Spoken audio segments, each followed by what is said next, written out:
আজকে আমার শ্বশুরের খুবই পছন্দের একটি খাবারের রেসিপি আপনাদের সাথে শেয়ার করছি। আশা করছি সম্পূর্ণ ভিডিওটি দেখবেন। আসসালামু আলাইকুম, কেমন আছেন সবাই? আশা করছি সবাই ভালো আছেন। প্রথমে আমি একটি কড়াইতে তেল গরম করে নিয়েছি। এরপর এখানে কিছু পরিমাণে পেঁয়াজ কুচি আর কিছু পরিমাণে রসুন কুচি নিয়ে নিয়েছি। নেড়ে চেড়ে পেঁয়াজ আর রসুন কুচিগুলো লাল লাল করে ভেজে নিচ্ছি। পেঁয়াজ রসুন লালচে হয়ে এলে এরপর এখানে দিয়ে দিচ্ছি লম্বা লম্বা টুকরো করে নেওয়া 6 থেকে 7টা টমেটো। এবার দিয়ে দিচ্ছি পেঁয়াজ পাতা কুচি, স্বাদ মতো লবণ দিয়ে দিলাম। এবার টমেটো ও পেঁয়াজ পাতা নেড়ে চেড়ে তেলের মধ্যে কষিয়ে নিব। এই রান্নাতে আমি কোনো রকম পানি দিব না। টমেটো থেকে যে পানিটা বের হবে সেই পানি দিয়েই টমেটোটা সিদ্ধ করা হবে। এরপর দিয়ে দিয়েছি হাফ চা চামচ হলুদের গুঁড়া, হাফ চা চামচ ধনিয়ার গুঁড়া।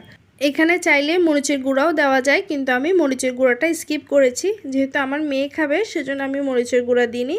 আমার মেয়ে আবার এই ধরনের টমেটোর ভর্তা বা যে কোনো ধরনের ভর্তা হলে খেতে পছন্দ করে, সেই জন্য মরিচের গুঁড়াটা না দিয়ে আমি মাঝখান থেকে ফালি করে কাঁচামরিচ দিয়ে দিব। এখানে আমি সামান্য পরিমাণে সরিষার তেল দিয়েছি, দিয়ে আবারও সব কিছু ভালো করে মিক্স করে নিচ্ছি।